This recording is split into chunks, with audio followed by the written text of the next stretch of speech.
Weekday afternoons on GB News, we've got the whole of the UK covered. From 12 to 3, it's GB News Day with me, Mark Longhurst. And me, Gloria Di Piero. You'll get the very latest on everything that's been going on across our great nation. And from 3 till 6, watch out for GB News Live with me, Patrick Christys. I'm not here to mess around. With all the biggest topics and guests, you will always be up to date. GB News Day and GB News Live from 12 p.m. Only on GB News. The People's Channel, Britain's news channel.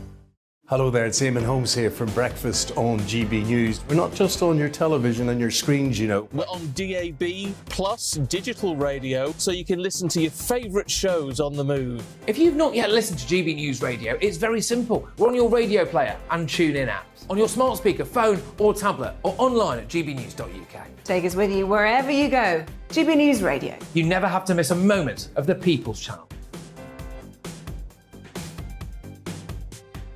Join my show Farage, 7 p.m. till 8 p.m. Monday through Thursday. And there you will get opinion, analysis, debate, and I'll cover stories that nobody else dares to touch. You've been cancelled. Join the club. Oh my goodness me. And then for the last 15 minutes, talking pints. We're over a drink. We have a civilised conversation with someone. We very often disagree, but we do it in a grown-up way. Come and join me on Farage.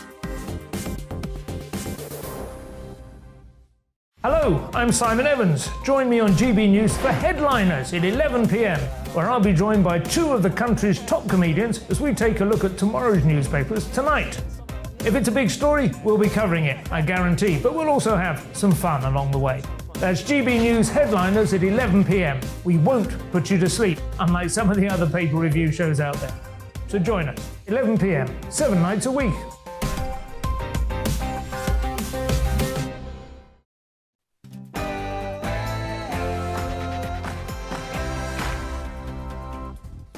No spin, no bias, no censorship. This is Dan Wootton Tonight with me, Mark Dolan. Coming up, Prime Minister Liz Truss face up to baying Labour for the first time since her controversial mini-budget in today's PMQs. But she won't be facing the polls just yet. Mr. Speaker, I think the last thing we need is a general election. So, amid economic turmoil and following demands from across the political spectrum, does Britain need a general election? I'll poll my superstar panel in our big debate at 10 p.m. Tonight they are former Daily Star editor Dawn Neeson, entrepreneur and activist Adam Brooks, and broadcaster Ashley James. Plus, as Truss stands firm and rules out public spending cuts, do we need to accept the difficult truth that Britain lives beyond its means and expects too much from the government? I'll explore that in my digest next. After Meghan Markle says this on her podcast. Raise your hand if you've ever been called crazy or hysterical. I think it would be pretty easy to see just how many of us have our hands up. By the way, me too. Raise your hand if you've ever listened to that boring podcast. But it begs the question, is it sexist to call a woman crazy, even if she is? My panel are split on this. We'll discuss that at 10:30.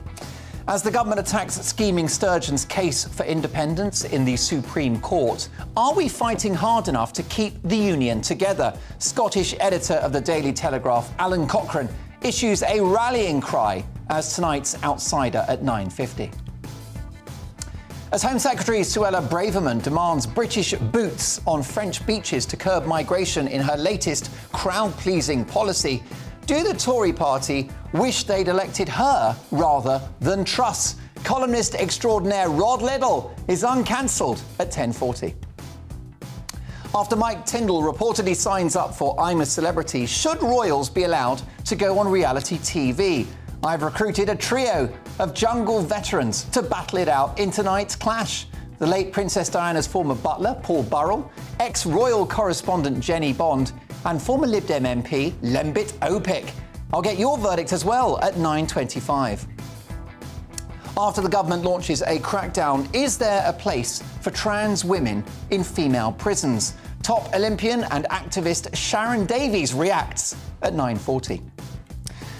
As the terms homosexual, manned and mum and dad are blacklisted, why are we allowing woke government bodies to police our language? Man of the People and former Corrie actor Charlie Lawson is unleashed at 10:20, and he's not pulling his punches. Stay tuned, because tomorrow's newspaper front pages are on their way, and I'll be crowning a new Greatest Britain and Union jackass before the night is out. This is Dan Wootton Tonight with me, Mark Dolan. Let's go.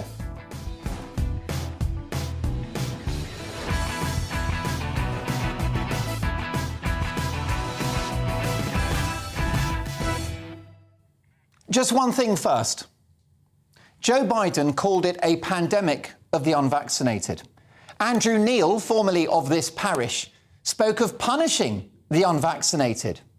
Jeremy Vine spoke figuratively of holding people down and forcibly jabbing them. Oddly, the smiling fascist Justin Trudeau of Canada called the unvaccinated racist. Quite a leap, that one, and a bit rich from a man famous for blackface.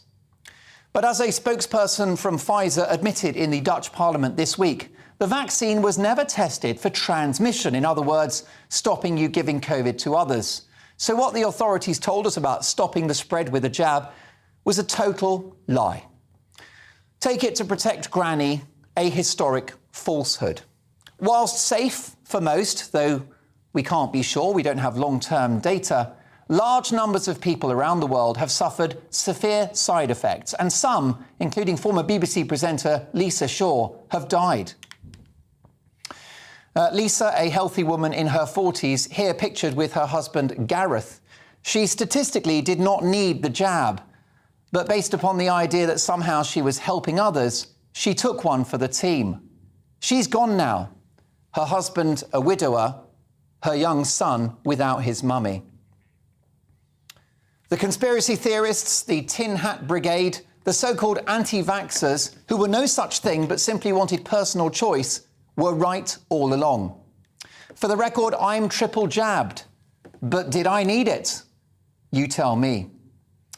We will never forget the politicians, the corporations, and the high-profile celebrities and TV doctors who needlessly coerced us into having the vaccine. They've got blood on their hands. Never forgive, never forget, and never again. My digest coming up, and it's about the economy Britain lives beyond its means. It's time for some tough love for the economy. And my superstar panel, former editor and current columnist of the Daily Star, Dawn Neeson, resplendent in red. Look at those shoulder pads. The 80s are back. Businessman and activist Adam Brooks, and broadcaster and journalist Ashley James. Lots to get through. A very busy 2 hours, but first the headlines with Polly Middlehurst.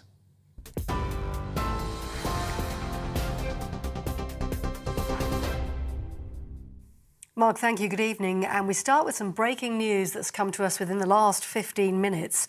A United States jury has said the conspiracy theorist Alex Jones, who falsely claimed the people involved in the Sandy Hook shooting in 2012 were actors, must now pay the victims' families almost £870 million in damages.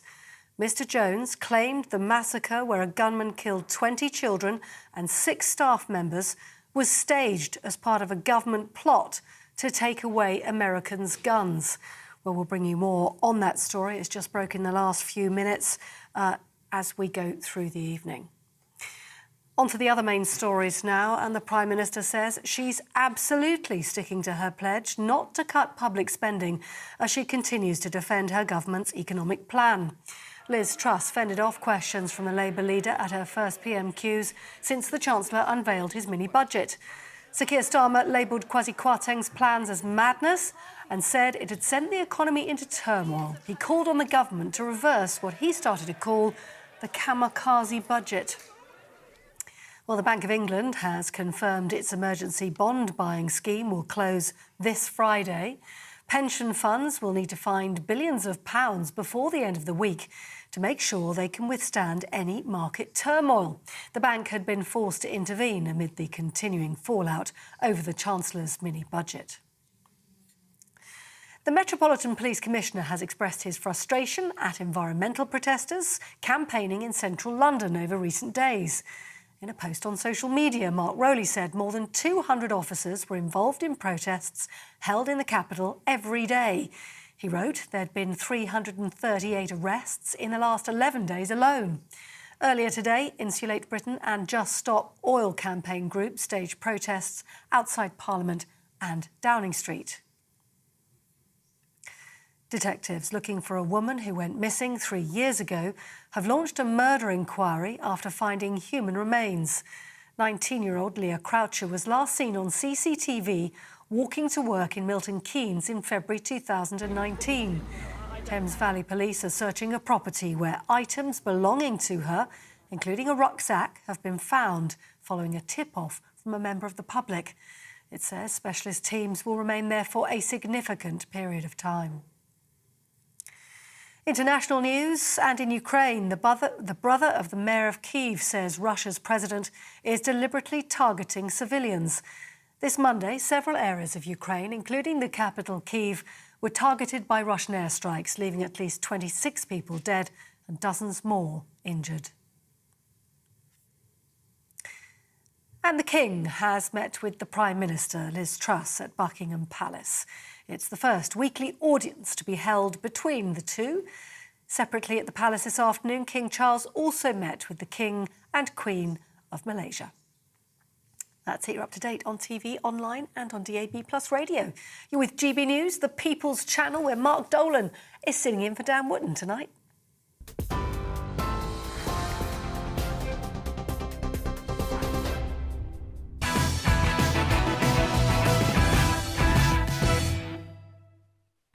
Many thanks to Polly Middlehurst. She returns in an hour's time. A very busy show to come. Don't go anywhere. It's Mark Dolan in for Dan Wootton. The roller coaster that is the British economy took another dip today, and you could be forgiven for getting dizzy and reaching for your sick bag. Pension funds under pressure, an embattled pound and weak growth sees the UK flirt with recession. Proof, if you needed it, that we've got to go for growth, as laid out by last month's massive budget. Naturally, the economy came up in this week's Prime Minister's Questions. Does she think the public will ever forgive the Conservative Party if they keep on defending this madness and go ahead with a kamikaze budget? It's made sure that we're going to see higher economic growth, lower inflation and more opportunities. The way that we will get our country growing is through more jobs, more growth, more opportunities, not through higher taxes, higher spending.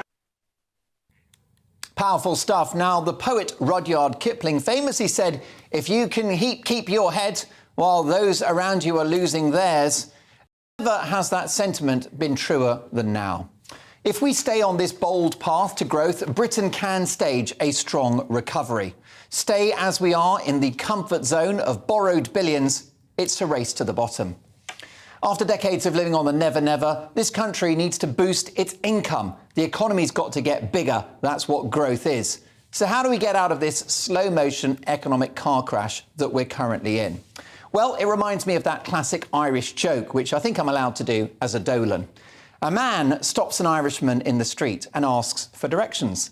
The Irishman says, well, if I were you, I wouldn't start from here.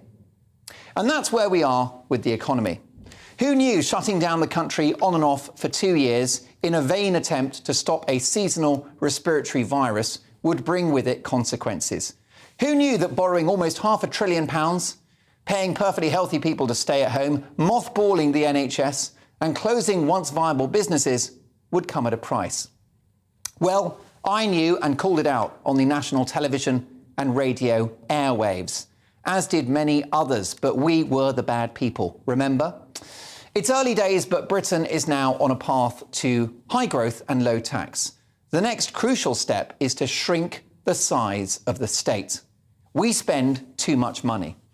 The media, the political establishment, and we, the public, have been seduced into the idea that the government can do everything, and most dangerously, that they can somehow guarantee our livelihoods.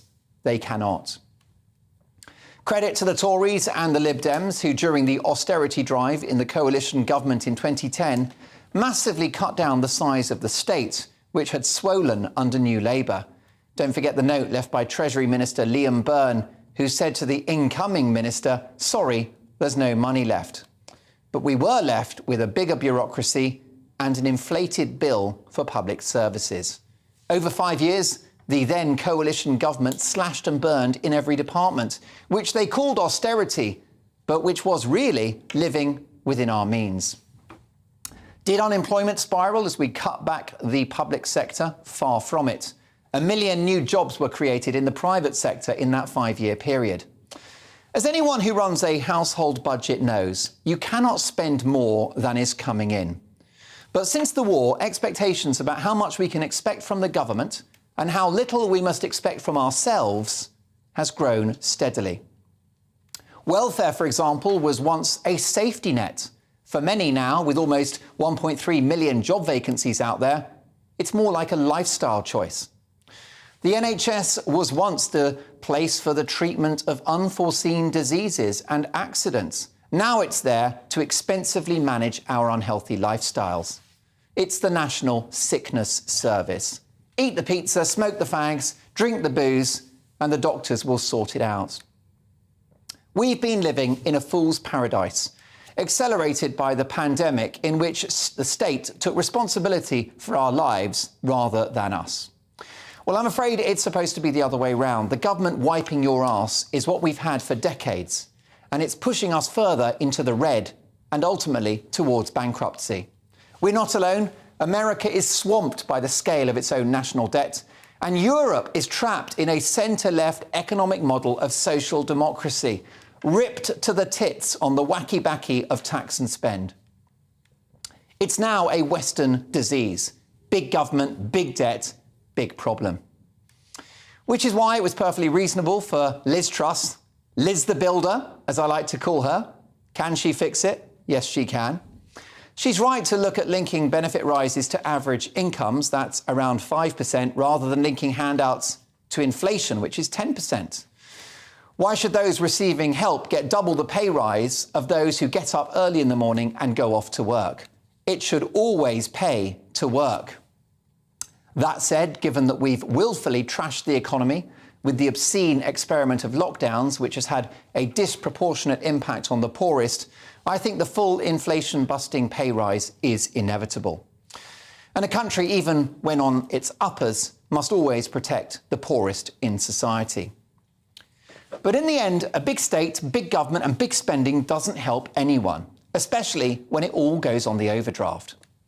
Which is why the prospect of a Labour government under Keir Starmer and a terrifying 70s-style state-run energy company pumping taxpayers' billions into the experiment of flaky renewables will sink us further into this quagmire. In the pockets of the unions, Starmer will yield to public sector pay demands, and Britain will stagger closer to the abyss. It's a painful truth, and I wish it wasn't so, but the government cannot wrap us up in cotton wool from cradle to grave.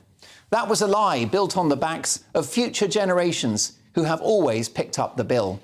This Ponzi scheme could have continued for a while longer, but spendthrift politicians overplayed their hand with COVID, the straw that broke the camel's back, or a heavy log more like it. With a low-tax, small state, big economy, and with a handsome national income, that is how you look after everyone in our society, especially the poorest. It helps no one to tax and spend your way to oblivion. Our exciting new Prime Minister needs to make some tough decisions, and the economy needs some tough love. And if you don't like the sound of that, tough luck. Now, what's your view? Let me know your opinion, your reaction to my Daily Digest. It's dan@gbnews.uk, but let's get reaction now from my superstar panel, former editor and current columnist at the Daily Star, Dawn Neeson, businessman and activist Adam Brooks, and broadcaster and journalist Ashley James. Dawn, let me start with you. Britain lives beyond its means. Of course it does, and I pretty much agree with everything you've just said. Where's the but, Dawn? However, Liz Truss does not have a mandate for new austerity measures. Tories won the 2019 election on a landslide, remember, by getting rid of austerity. In fact, Sajid Javid's words were, "This is the end of austerity." That's how they won. That is what the country voted for. That's what MPs wanted. So for her now to introduce new austerity measures, that isn't a democracy, that's a dictatorship. She can't do it. If she does do that, Mark, and I know we're moving on to discuss this later, she will have to go to the country again to get a mandate to do that, because they do not have it at the moment. I agree it's the right thing to do. Of course, as you say, if you're managing a household budget, that's exactly what you would do. But she doesn't have that mandate to do it. And I think if she forces it through, she has already lost the party. I think if she forces it through, austerity measures will alienate the right, they will alienate the left, they will alienate everybody in between. And I think you could potentially see the end of the Conservative Party for a generation. Well, of course, damning words there, and we're going to discuss at 10 o'clock whether Britain needs a general election. This is a long-term problem. Parties of all political colour have landed us in this mess. Of course. We've been living, Dawn Neeson, on the never-never. Yeah, we have, absolutely, of course we have. And you can't carry on like that. And anyone that fought hard for longer, harder lockdowns and closing the economy down for 2 years, who didn't see this coming hurtling down the tracks, is either insane or deliberately engineering something, I don't know what. However, we are where we are, Mark. We've done that now. We can't turn that clock back. It was a mess, it was a nightmare. We should not have done it. That has led to where we are now, and obviously the situation in the Ukraine as well. But to introduce austerity measures when you don't have a mandate to do it, she can't do it. She just absolutely... I think we'll all agree that it's the right thing to do, but you can't do it. As I said, it will finish Well, off. Adam Brooks, inflation, interest rates, the bond markets, it's all noise. The elephant in the room is that Britain spends more than it brings in. Yeah, but let's not forget, the government isn't your friend. The viewers that think a Labour government would be your friend are in fantasy land as well. Doesn't matter how many nice sound bites they do and they tell you they're going to be their friend. They're not your friend. They're running a giant sort of business. So not very well. Well, no, not very well at the moment. But going back to what you said, COVID restrictions and COVID lockdowns was a complete overreaction from governments around the world, including our own. They have put us in this mess. It's now for them to get us out of this mess if they want to. Now, I would hate to see austerity measures. The poor are already poorer than they were pre-COVID. Businesses, good businesses. I've seen colleagues that, some of the best operators, I wish I was like them. They've lost everything. They're better operators than me, but circumstance meant they lost their businesses. That's unfair. And I think it might take 100 billion or 200 billion. We haven't got it, but we've got to package it up, put it over 100 years and pay it off like we did the World War II debts. We were still paying that in 2006. Are you suggesting 100 or 200 billion more of borrowing?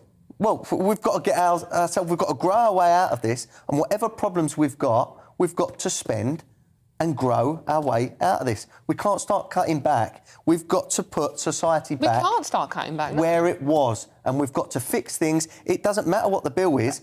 We will package it up and pay for it over 100 years. You are a top entrepreneur. We have maxed out the company credit card in this country. Well, no, hence the market reaction to a relatively small set of borrowing announcements in relation to tax cuts. Look, it's fantasy money.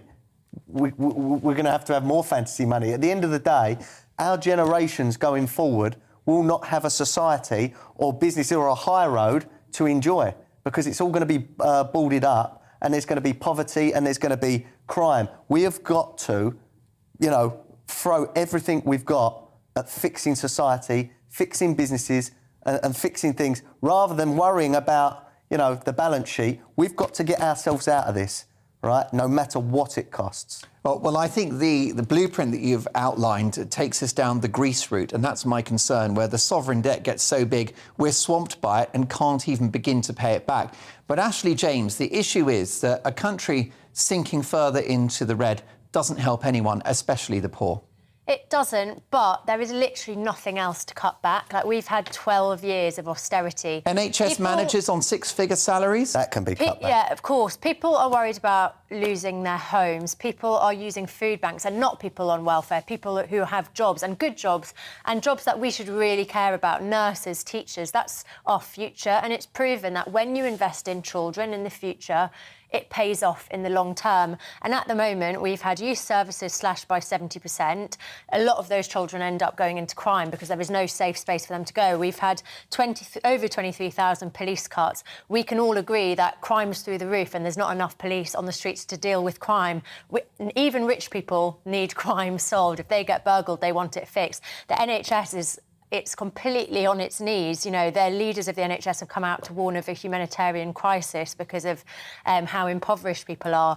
Ambulance delays. I was saying to Adam in the green room earlier, I was meant to have a 20-week scan this week. They've offered it to me when I'll be 30 weeks because that's the earliest appointment I can get. Like, the NHS is on its knees. We're talking about teachers leaving the profession because they're overstretched, underpaid, schools going down to 3 or 4 day weeks. Like, this is our children's future. What hope do they have to get into good jobs unless you can afford to pay to go to private school? Roofs caving in at schools. You've got a broken childcare system. 54,000 women every single year are leaving work because they can't afford the cost of childcare. That's 54,000 women a year who we're losing. They could be paying tax. Well, perhaps we should have thought of all of this before we paid perfectly healthy people to stay at home for 2.5 years but you at cannot... a cost of £500 billion. And I don't remember, I cannot think of a single voice from the left who challenged lockdowns, which is why we are where we are. I don't think you can blame the left. I don't name me one high-profile figure from the left who challenged lockdowns. I was one of those people that was terrified during the lockdown, especially at the beginning. Because of media lies. I was pregnant. Yes, but I don't think you can blame the public for the mess we're in now. And actually, the biggest elephant in the room, apparently COVID has cost the GDP 2%, Brexit 4%, the food prices are 6% increase. All of those figures are absolutely challenged in terms of Brexit, because the issue with Brexit is tied in with supply chains and the pandemic, because countries across the world went into lockdown. And also the definitive fact is that we borrowed to the tune of £500 billion for our COVID response. Brexit hasn't cost a fraction of that. I have lots of friends who can no longer trade with Europe and therefore have lost businesses because of red tape in Brexit. And as for you saying earlier that I did this whole Brexit thing. We're still going on and on about it. But I've got friends in Germany who are running businesses in a worse state than that, and they haven't done Brexit. I mean, they've got zero growth predicted for next year. We've got tiny percentage of growth. There are countries in Europe who are far worse off than we are. Yeah, but people Why do we no always go, trade. oh, it's just Brexit, it's just Brexit? Because it's not affected, just Brexit. I mean, I haven't said it's just Brexit, but I'm saying it is a factor. And so we talk about lockdown and we talk about the war in Ukraine, but it is a factor. It is a factor in the UK. It's undisputable that it is costing us our GDP. And I have friends that can no longer trade with Europe because of red tape. But anyway, another big thing with public sector cutting is that we are taking too long to process asylum seekers. Immigration is a big problem across the board. We need people in the public sector to be able to process. Do you think we should put people illegally entering the country from the Channel on planes to Rwanda? Absolutely not, because we would have that not would that not help with the backlog? No, it doesn't, and it's immoral, as the church has said. As why is King Rwanda? Said, what's wrong with Rwanda? What's the because problem we with Rwanda? have a legal duty to is it help a bad country? Asylum seekers and refugees. We cannot export. I'll tell you what, Mark. The way we're going, I'll get on that bloody plane. I tell you what, I think all four of us will go. Rwanda, by the way, beautiful country. Well, look, it is all about opinions. Very much appreciate what Ashley's had to say there, and Adam and Dawn. But what's your view? Keep those opinions coming. Dan at gbnews.uk. Coming up after the government launches a crackdown, is there a place for trans women in female prisons? Amazing stories about men identifying as women, going to women's prison and making other prisoners pregnant. You couldn't make it up. We'll speak to top Olympian and women's rights activist Sharon Davis at 9:40. But first, after Mike Tindall reportedly signs up for I'm a Celebrity, Mike Tindall, of course, married to Zara Phillips, should royals be allowed to go on reality TV? A trio of jungle veterans will battle it out in tonight's clash. The late Princess Diana's former butler, Paul Burrell, is with us in a couple of minutes. Ex-royal correspondent Jenny Bond and former Lib Dem MP Lembit Opik. In the spirit of reality TV, you can get a vote in yourself. Let me know your thoughts. Should royals go on reality TV? Email Dan at gbnews.uk or tweet us at GBNews. The poll is up, so do get voting. The results after the break. A busy show to come. See you in 2.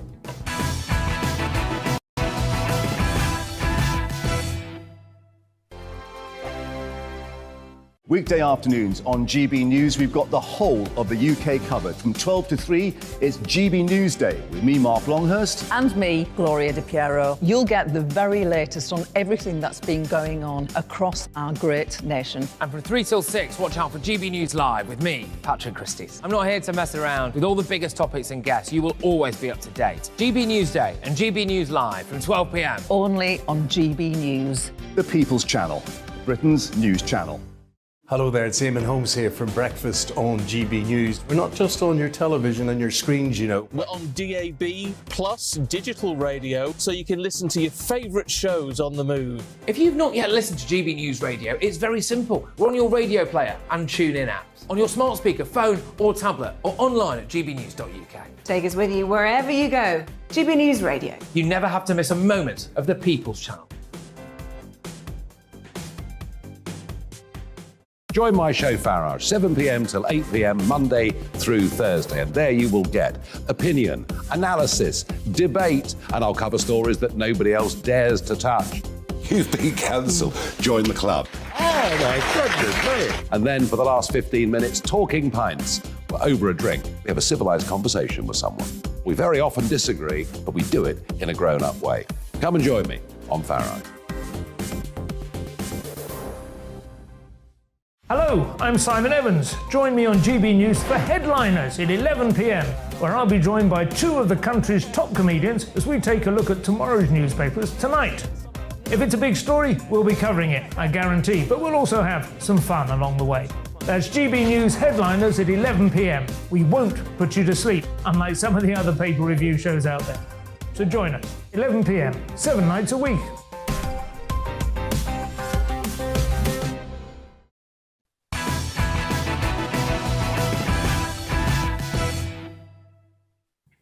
Busy show coming up at 10 o'clock. Does Britain need a general election? We'll debate that with my all-star panel, but it's time now for The Clash.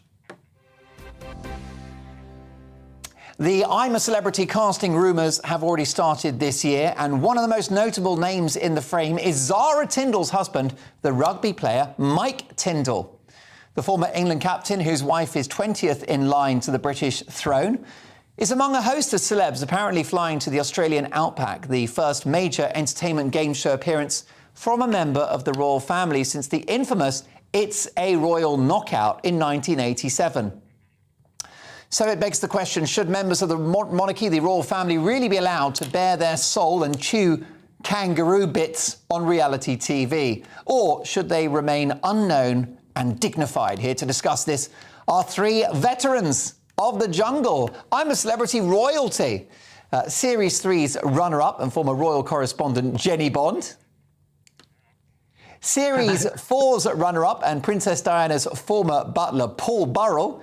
And 2010's fans' favourite, former MP, of course, Lembit Opik, who've all done their time in Crocodile Creek. Paul Burrell, great to see you. Welcome to the show. Do you think it's inappropriate for somebody that's married into the royal family appearing on reality telly? Well, I think you have to remember, of course, that Mike Tindall is not in line to succession of the throne. He's not a working member of the royal family. He's married to a member of the royal family, true. Now, if this was William or Kate in the jungle, I'd have a problem with that. But I don't have a problem with Mike Tindall doing it because I think he's a decent, grounded man who will not disgrace the royal family. And listen, I'd like to be on his side because if this man can help deliver his baby on a bathroom floor, then he can survive any of the trials which Ant and Dec can throw at him. But beware, Mike, the buffet isn't quite as delicious as the one at Balmoral. Listen, your appearance in the jungle was truly memorable TV gold, Paul. But some viewers will be concerned that Mike Tindall is coining it. He's profiting from his royal connections by appearing on the show. Well, we don't know that. We don't know that he's not donated part or all of his proceeds from the show to a charity or a good cause. which he supports, or Zara supports, or the Princess Royal supports. Mike himself does great work in the charity field, and this will be a great platform for him to support other good causes. I don't see anything wrong with it. I think he's a great guy. I've got a lot of time for him. Well, he is a great guy, Jenny Bond, and he's a veteran of reality TV. He did the most dangerous show on TV, which is Channel 4's winter sports show, The Jump. I know it's the most dangerous show in TV because I did it in Series 3 and almost broke my leg. But he wasn't married to Zara Phillips then, and I think this is a misstep. What's your view? Well, I'm not sure you're going to get much of a clash, actually. I don't know what Lembit thinks, but I'm with Paul on this. I think absolutely he's not a working royal, and he is, you've got to remember, a celebrity in his own right. You'll say he's cashing in on his royal connections, but Mike Tindall is an enormous celebrity in his own right and a great guy. And I also think that he's a discreet man. He's shown that he can do podcasts and not give too much away, just little tidbits that are completely harmless. And I think that'll be the case in the jungle. And I think the other thing is, as my dear colleagues here will agree with me on, that we're a bit of a community in the jungle, and we watch one another's back. And we all know that the cameras are right. We all know that, there are indiscretions we could make. And we don't try and quiz one another too much publicly, I think. Yes, Lembit, you've had kangaroo's testicles in your mouth. You've also been on I'm a Celebrity, Get Me Out of Here. Tell me about this decision, this casting of Tindall, because I'm not having it. Consensual kangaroos. Let's move on. Jenny, you are the great celebrity. You are the great royalty for me who's ever appeared on The Jungle. And I don't agree with either of you because I don't think anything even close to the royal family should be on television. Not in that way, because you are pretending that people forget the fact that the cameras, never forget the cameras on. But you do forget it. After day 4, and surely you both forgot it as well, you don't remember that every single little thing that you say is going to be recorded and broadcast. The only person who probably would enjoy that would be Meghan Markle, some would say, but she's not royalty either. I'd like Harry and Meghan to be in there to prove what they would eat, what they would say, and what they would do about the royal family. But I don't think anyone close to the royal family should be on that show. Well, I think the point, Lembit Opik, is that when you marry into the royal family, you give up that ability to be a celebrity and to live a normal life. Yes, so therefore you shouldn't exactly... Mark, let me ask you this question. Do you think that being on I'm a Celebrity, Get Me Out of Here is living a normal life? Would you do it as GB News royalty? They couldn't afford me. And I'm under a very tight contract. The boss wouldn't have it, and he's Australian. I had a very bad agent. But the bottom line here is that I think that Jenny can do it, Mr. Burrell can do it, but no one near the royal family should do it. How would you feel if King Charles III turned up on I'm a Celebrity, Get Me Out of Here? Jenny, do you think that would be acceptable? No, that's totally different. That's absolutely different. Look, he is not, he hasn't got a title, neither his wife got a title. They've said they want an ordinary life. Their kids, they want to have ordinary lives. They earn their own livings. I mean, how far are you going to take this? What about Autumn Kelly, who was married to Peter Phillips? Could she be on a celebrity? Is she tainted by the same thing? What about Daniel Chatto, who married Sarah Chatto, Princess Margaret's daughter? I mean, where are you going to draw the line? Well, I wouldn't let any of them to be on the show, mainly because they're pretty boring. But you were not boring, Jenny. Paul you should Burrell. be the royal family. No, you definitely weren't. Paul Burrell. Yes. Let's talk about Zara Tindall, the Mrs. A very graceful lady, a very dignified, royal, beautiful woman as well. I'm a huge fan of Zara Tindall's. If God forbids, turn it down, Seb. If God forbids 19 royals passed away, she'd be queen. And the queen's husband would be in the jungle with rats on his face. It's not going to happen. Mike Tindall is so far removed from the working royal family that it really doesn't matter. It doesn't. And I'm sure he's discussed this with Zara and with the Princess Royal and with other senior members of the royal family. And obviously he's been given the go-ahead. So They don't care. And I don't think Mike Tindall is really bothered about this. He's not going to disgrace the royal family. As Jenny says, he is going to be very careful what he says. He's a decent man, and my money's on him. I want to listen and watch what Mike Tindall does. I think it's a great signing. Paul, apologies to anyone offended by that footage of Rishi Sunak. Lembit Opit? Oh. No, Paul, let me ask you this question. Are you so confident about this that if he does disgrace the royal family, you'll give me your house? Why would I give you my house? No, you see, you don't have faith in your own commentary. You don't have faith in your own commentary. Lembit, take him down. Take him down to Chinatown. No, he's a decent, grounded man. He's invested his life into the royal family, into Zara, his family, the Princess Royal, and everybody in it. And that's his world now. He's not going to let those people down. He really isn't. What about Harry, though? Harry was very fond of him, by the way. Harry and Meghan, arguably, have let the royal family down. Should they be in the jungle? That's a very different story, and I wouldn't. No, it's not. It's the same story. They're being so selective. I wouldn't want to watch Harry and Meghan on I'm a Celebrity, Get Me Out of Here, because I think it's the totally wrong platform for them. Yeah. They have their own platform in America, so they can do whatever they want in the States. Paul, our late, great, much missed, much loved Queen Elizabeth II. God bless. If she were here, if Mom were here, I can't say she would approve of this news, would she? I don't. Actually, Her Majesty was very forgiving and very supportive of all her family. I personally wouldn't think that she'd have a problem with it. I really don't. Her Majesty was... I don't think so either. No, I think you're right. And I was told that although she didn't watch the programme a great deal, she was very amused to learn that I was buried underground in a coffin full of rats. I probably thought she wished she could have buried me underground in a coffin full of rats. Actually, there you go. I'm just wondering what other journalists should probably go in the jungle just for the satisfaction of the royals. There are lots of potential names that spring to mind. Listen, before we go, Paul, the last time that the royals appeared on reality TV, it was It's a Royal Knockout, and it was national embarrassment, a PR disaster. Do they really want to do that again? That was very different times. I don't agree that the royal family should have done that programme. It was an embarrassment. What were they thinking of? I have no idea. That will never happen again. Get back to Mike again. Mike is not a senior member of the royal family. He is not a working member of the royal family. So it's a very different story. But the problem is, you want to have I'm next in line for the throne, get me out of here.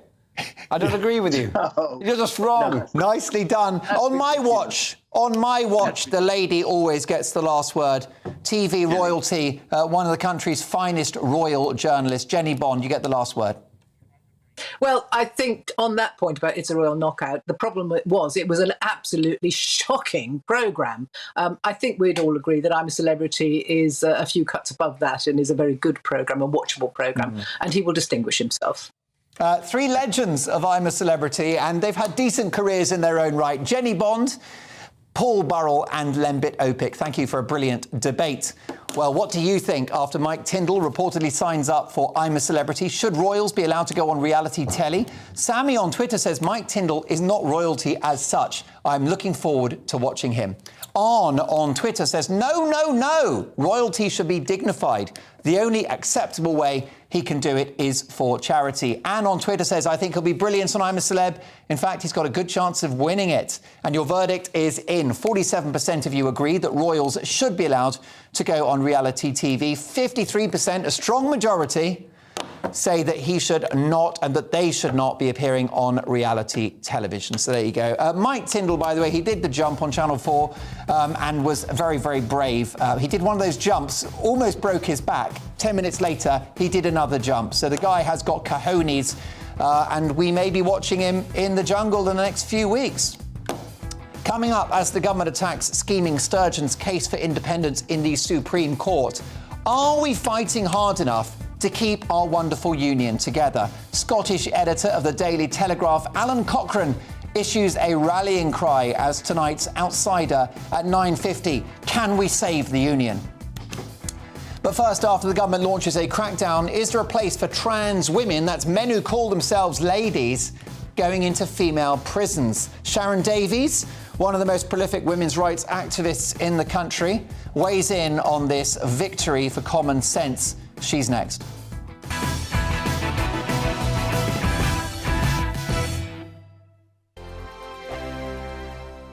Weekday afternoons on GB News, we've got the whole of the UK covered. From 12 to 3, it's GB News Day with me, Mark Longhurst. And me, Gloria Di Piero. You'll get the very latest on everything that's been going on across our great nation. And from 3 till 6, watch out for GB News Live with me, Patrick Christys. I'm not here to mess around with all the biggest topics and guests. You will always be up to date. GB News Day and GB News Live from 12 p.m. Only on GB News. The People's Channel, Britain's news channel.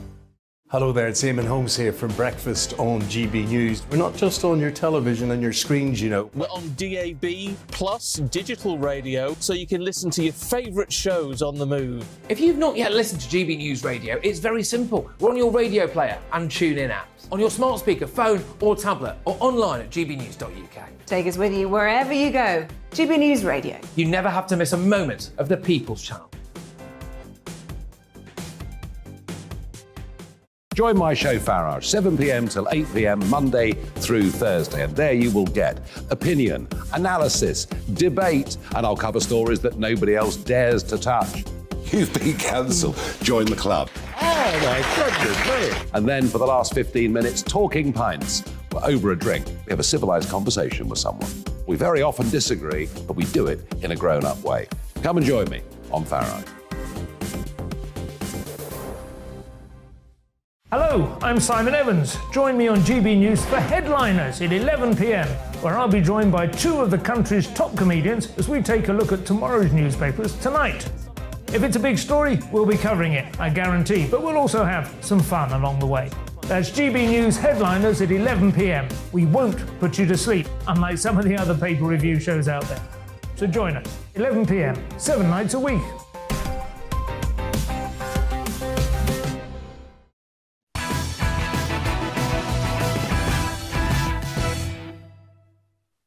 It's Mark Dolan in for Dan Wootton. Does Britain need a general election? We'll debate that at 10.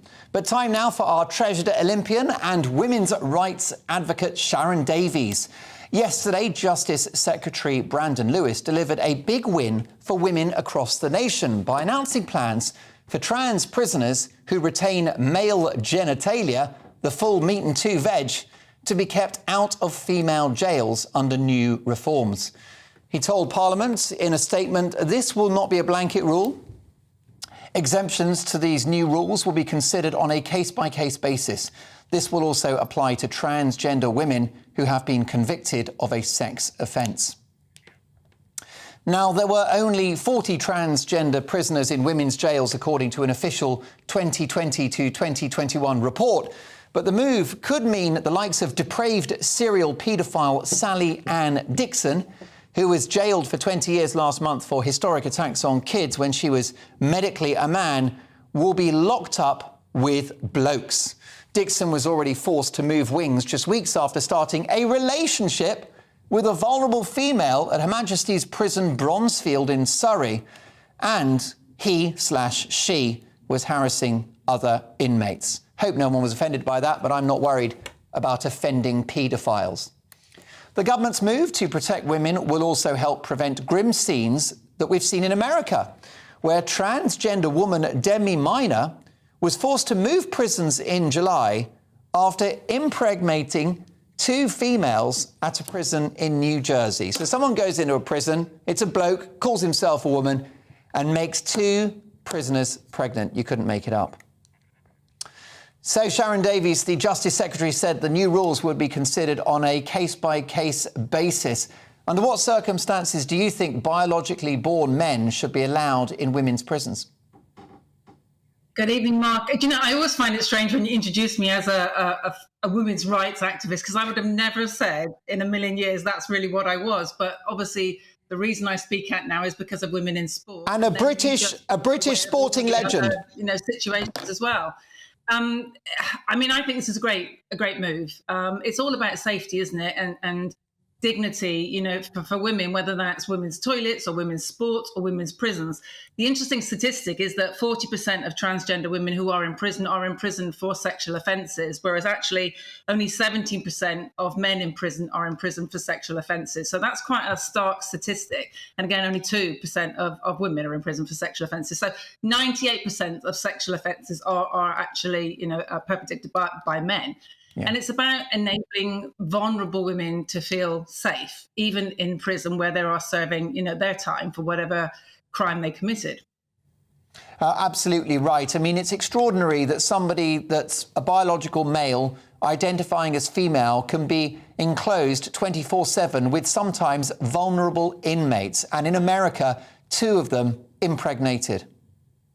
Yeah, I mean, this comes back to biology, it comes back to size. That's why a lot of women feel so very vulnerable. That's why women traditionally will walk on the side where all the lights are and they don't work late at night. I mean, my daughter is 24. She works in London. She carries her phone with her in her hand when she's walking during the night, and she lets me know where she is, where she starts and when she gets home. This is something that women do all the time. At the moment, 2 to 3 women every week in this country are murdered. I mean, that is a just extraordinary statistic. And I never understand how that isn't talked about every single day.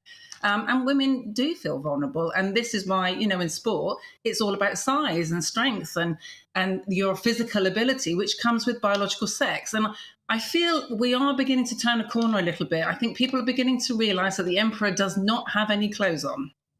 Definitely not. How could it be that a notorious paedophile, originally called John Dixon, who now identifies as Sally Ann Dixon, but committed those crimes as a man, how on earth does someone like that wind up in a woman's prison, harassing inmates and starting a relationship with one of them? We really have been drinking the woke Kool-Aid, haven't we? Well, it's also it just seems crazy, doesn't it, that someone can identify after they've committed a crime, when they identify as a man and they are male, and no one can change from being male to female. You will be male for the rest of your life. If you have male chromosomes, it's in your DNA. It will always be in your DNA, no matter what you do. So to be identified as a woman, to be put into a woman's prison, is just it seems so offensive, when before they were actually arrested, they were quite happy to be a man. So to me, that's crazy. And I'm just glad that we are shining the light on things like this at last. Gender dysphoria, proper gender dysphoria is horrendous. And anybody would have empathy with anyone that struggles with that. And we need to be respectful, and everybody, no matter how you identify, needs to be safe and secure and deserved of respect. However, these people who are using the system and using loopholes are not. They should not be treated with the same kind of respect. We should be very careful. We know that in life, unfortunately, humans by human nature take advantage of loopholes, and that's what's going on. Someone with a willy goes into a women's prison. What could possibly go wrong? As you said already, rape, they've committed rape, they will commit rape again. And as you mentioned, the impregnation, and that should never be happening. And there's no reason why we can't have decent debates about creating wings. Why can't we have a wing for transgender criminals? I don't understand why we have to turn around and say it has to be one or the other. There are solutions that we can come to by just having decent debates about it. Definitely. Well, look, you are a fabulous advocate for women's rights, but you're an iconic Olympian as well. And Sharon, always a thrill to have you on the show. Good to speak to you too, Mark. Brilliant stuff. The amazing, the legendary Sharon Davies there. Coming up, amid economic turmoil and demands from across the political spectrum, does Britain need a general election? Liz Truss says no, but what do my panel think? We'll debate that, and we'll have a look at tomorrow's papers. That's all at 10 o'clock. Tomorrow's first editions are coming in as we speak. But first, as Nicola Sturgeon goes on the attack, are we fighting hard enough to keep the union together? Scottish editor of the Daily Telegraph, Alan Cochrane, issues a rallying cry against the push for independence next. Can we save our beloved union?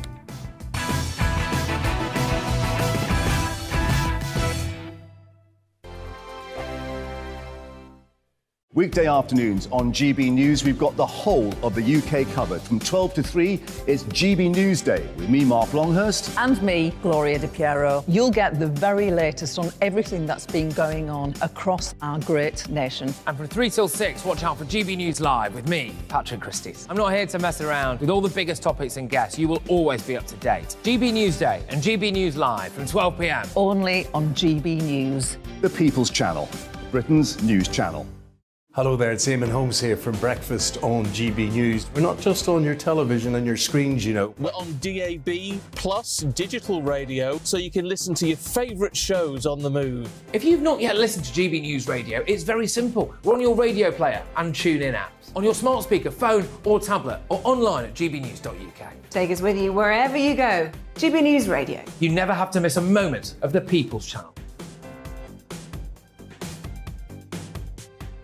Join my show Farage, 7 p.m. till 8 p.m. Monday through Thursday. And there you will get opinion, analysis, debate, and I'll cover stories that nobody else dares to touch.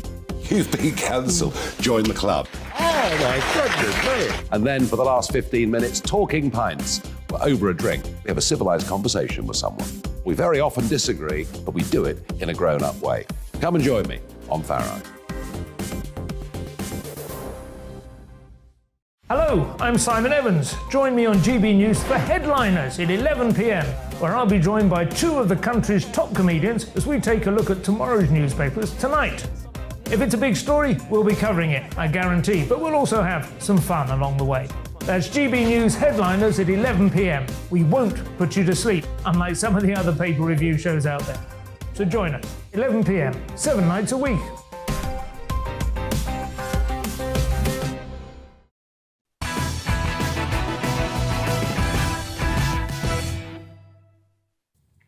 Does Britain need a general election? Could you stomach a snap election?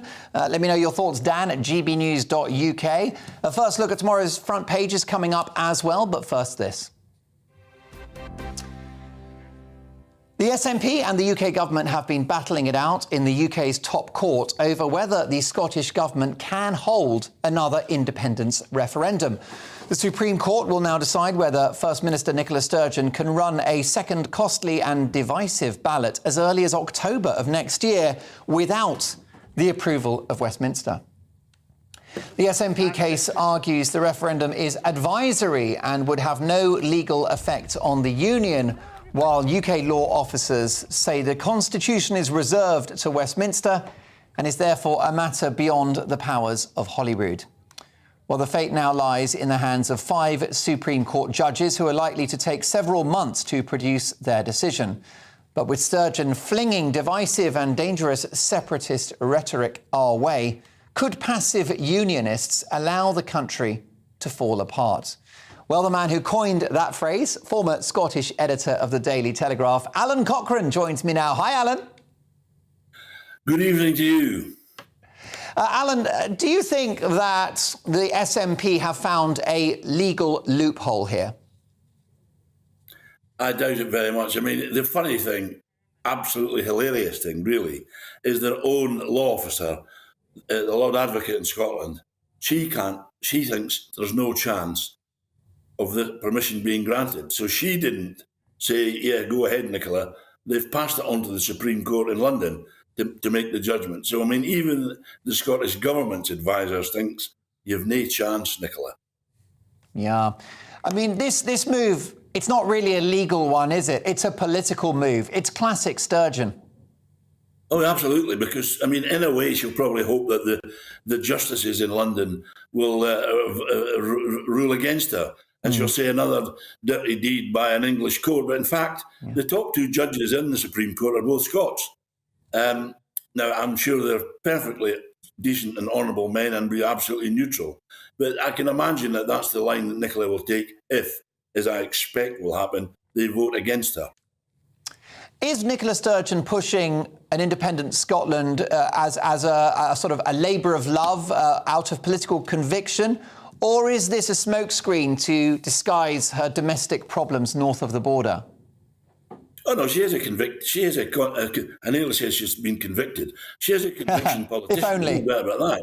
But I mean, the mess her government is making with her at the head of it on every issue you care to name is really tragic for the people of Scotland. And it does give her an opportunity to deflect attention away from health, education, and all the other problems by concentrating on independence to the exclusion of everything else that people are concerned about. That's the problem for Scots, and it's time they did something about it. Alan, should Westminster consider a Lance the Boyle approach in which they grant Scotland a referendum, which the SNP lose, which ends the political career of Nicola Sturgeon and damages the SNP? I don't think. I mean, it's very tempting because the votes are currently against her. But I don't know. I know you went to university in Edinburgh, but I don't know if you were there in 2014. But it was a vicious election, referendum. No. It wasn't nice. It was people who were harassed and got a lot of dirt thrown at them by the nationalists. The idea that this will be some fair and beautiful event, as Nicola claims, is nonsense. It won't be nice, and we don't need it. We had it 8 years ago, and it was a decisive result. Alan, I know it's a hard question to answer, but those are the questions in which I specialise. If there were a poll tomorrow, which way would it go? A poll on independence. Independence would not win. It would be probably 51-49, 52-48. It will be very similar. It's always knife edge, and I think it'd still be the same, but the balance would be against independence. Alan, I'm pretty confident that our conversation is going to go viral on the internet. Do you know why? Our conversation just now? Yeah. Well, because we're interesting people, I suppose. We're interesting people. You're a world-class journalist, and your daughter, Harriet, is on the digital desk here at GB News, and she'll be putting this out as a top video in just a couple of minutes. Thank you so much for joining us. Well, tell her to get home and make my supper. I'll pass it on. Isn't that a great way? A great way to order your dinner. Do it on the national television airwaves. Alan, brilliant to have you on the show. We'll speak again soon. Former Scottish editor of the Daily Telegraph, Alan Cochrane. Lots more to come. Does Britain need an election?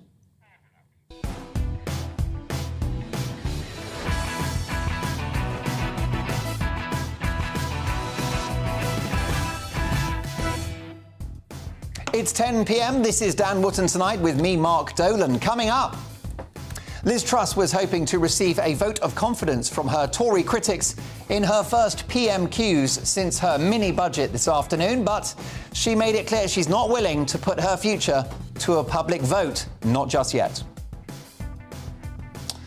So amid economic turmoil and following demands from across the political spectrum, does Britain need a general election? Do you want one? My superstar panel of former Daily Star editor Dawn Neeson, entrepreneur and activist Adam Brooks, and broadcaster and journalist Ashley James give their verdict next. After Meghan Markle says this on her podcast.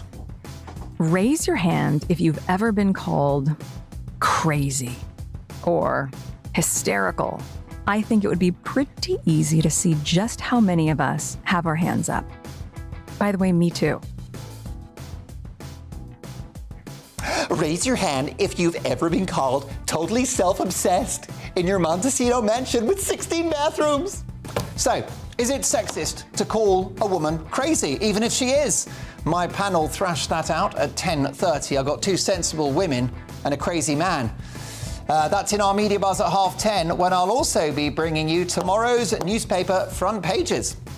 Now, as Home Secretary Suella Bravaman demands British boots on French beaches to curb migration in her latest crowd-pleasing policy, do the Tory party wish they'd elected Bravaman over Truss? Columnist extraordinaire Rod Liddell is uncancelled at 10:40.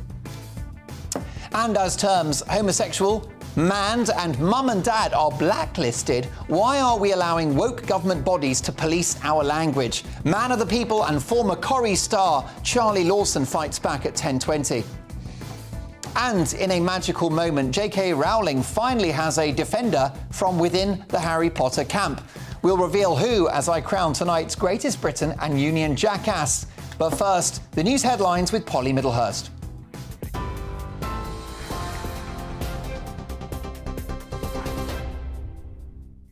Mark, thank you. And the top story tonight, the presenter and conspiracy theorist Alex Jones must pay £870 million in defamation damages to the families of the victims from the Sandy Hook massacre in the United States after accusing them of being actors.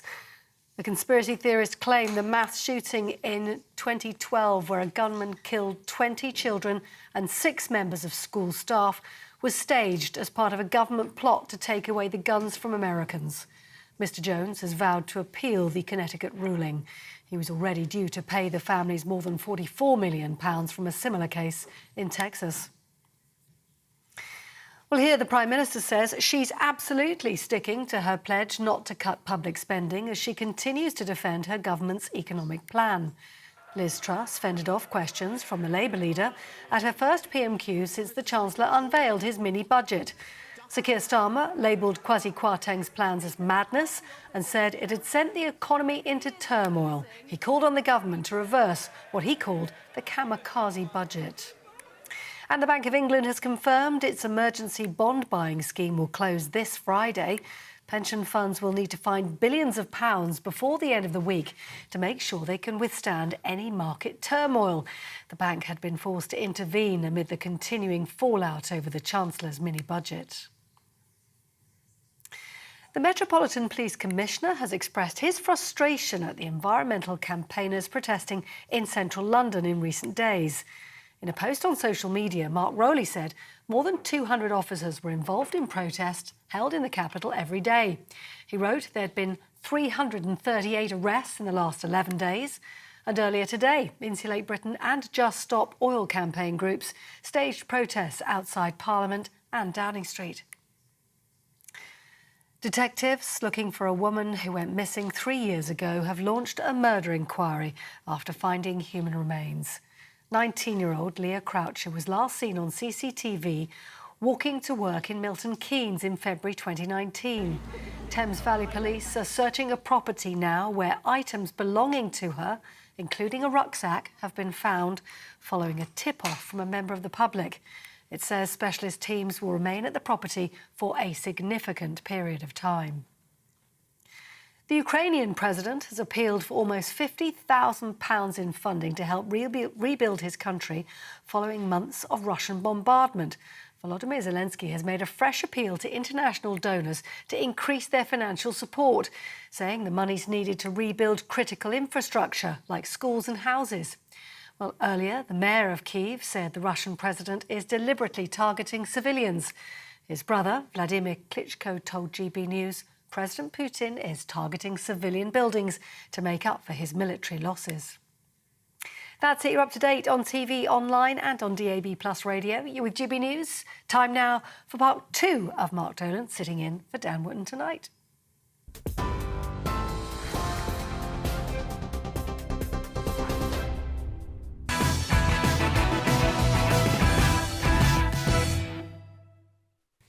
Many thanks, Polly. Tomorrow's news tonight in our Media Buzz. Let's kick off with a very first look at tomorrow's front pages. And we start with the Metro. And they lead with the following. Blue wall falls. Dozens of the Conservatives' safest traditional seats could be lost at the next election following Liz Truss's mini-budget debacle, according to a new poll. The collapse of the blue wall would dwarf its own success in demolishing Labour's red wall in 2019, with ex-Prime Minister Boris Johnson among party big guns likely to go. The I newspaper next. Tories in open revolt against Prime Minister. Despair among Tory MPs after PM's attempt to calm rebels ends in showdown. Senior Tories accuse the PM of trashing the last 10 years of the government's record and publicly question how she can balance the books after she absolutely rules out spending cuts. And Truss and Kwarteng seek to meet tax cut rebels in an attempt to restore their authority. Good luck with that. Well, reacting to all of the big stories of the day, my superstar panel, former editor and current columnist for the Daily Star, Dawn Neeson, businessman and activist Adam Brooks, and broadcaster Ashley James. Prime Minister Liz Truss dismissed Labour calls for an early general election during PMQs today. Her abrupt response came after cocksure Labour backbencher Matt Weston cited the unflattering polls currently making headlines. Take a look. In 2 recent polls, 60% of this country want an immediate general election. The Prime Minister claims she's in listening mode. Will she give way to the public? Mr. Speaker, I think the last thing we need is a general election.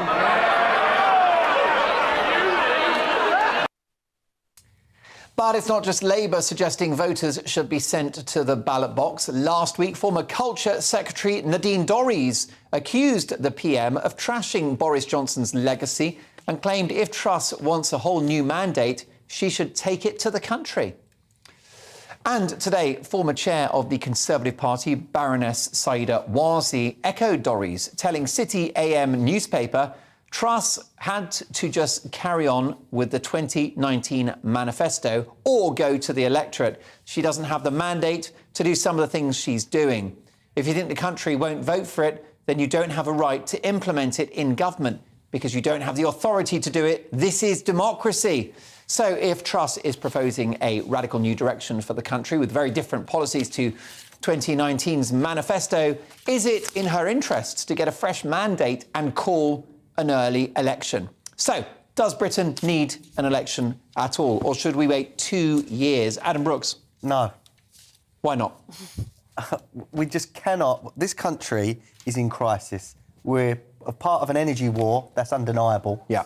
You know, we've got raging inflation, poverty's going to get worse. The last thing, we had a summer where there was no government because of a leadership campaign and then these party conferences and what have you. We do not need more weeks, more months of uncertainty, distraction. We have to get on and try and grow our way out of this problem. Let's see where we are come spring and evaluate it then. But to do it now would be suicide. It would be utter madness. Especially if we got a hung parliament, because it's my view that Labour would be the largest party in a hung parliament if there were an election tomorrow. So, again, my view on this is we've seen a lot of attacks on this government from the left and the right, and I believe it's powerful Remain groups that see Starmer as a way of reversing Brexit, and maybe dressing it up as the economic saviour. But we've seen throughout the last 4 or 5 years, the Remain groups, the establishment, do not want Brexit to happen or have happened. And I believe that these dark powers, let's say, or these higher powers, are prepared to see a Starmer government to reverse a lot of what has happened. And even some on the right, even some Remainer Tories might go for that. Yeah, because I think Brexit is such an issue for them and there's so much influence from above. Unfinished business. Yes. Ashley James, does Britain need a general election? This isn't a phrase that I use a lot, but I'm actually quite on the fence about this. For me, it's not about which party is in power. It's about having stability and having someone who will give the public reassurance across all sectors. And I think I read somewhere that between the 21st of July and the 17th of October, the Parliament have only actually worked in the House of Commons for 5 days. I think that's absolutely disgraceful during the cost of living crisis. I agree. Especially when they're telling lots of members of the public that they just need to work a bit harder and that'll see them through the crisis, as if people aren't working hard enough. What I do find quite interesting is that the Conservatives have always been the party for managing the economy. People feel safe with their finances with a Conservative government, and they're now 21 points behind on managing the economy. And even lots of my friends who have always been Tory voters are starting to get itchy feet about them. For me personally, I would love to see a Labour government at the moment, because I think what's happening at the moment isn't working and the Tory party is in complete chaos. However, for me personally, it's not about what colour I want in power. I just want people to come in and offer assurance, and I don't think that is the current party. However, if we were to have a general election, from what I understand, and this might be wrong, that we have to close Parliament for 25 days. I just don't think we need that. And I kind of can see what Adam says, even though I don't think we've got the right people in power. it is too soon. She's been here less than a month, so maybe let's wait it out a bit longer and then see where we are, because otherwise we just keep chopping and changing, and that's not doing anyone any It's good. refreshing to hear Ashley agreeing with me. Yeah, Don't get used to it. It won't last. Don't get used to it won't last. But It won't Dawn Neeson, this mini budget, it could be a grower. It could be a sleeper hit, because the bottom line is that these tax cuts have got 2 years to feed through into the real economy. We don't have to go, or Truss doesn't have to go to the country until January 2025, by which time these policies may have borne fruit. Several things here. It took Margaret Thatcher 2 years to actually become popular and get her policies actually working. That's all Liz Truss has, is those 2 years. Thatcher had longer than that, and we know that's her idol. You know what? The whole mini-budget thing, it wouldn't have even been an issue if they'd have planned it and explained it properly, not just to the other MPs, but also to the country. They didn't even wait for the Office for Budget Responsibility to give a report on it. That's what's panicked the market. None of this needed to happen.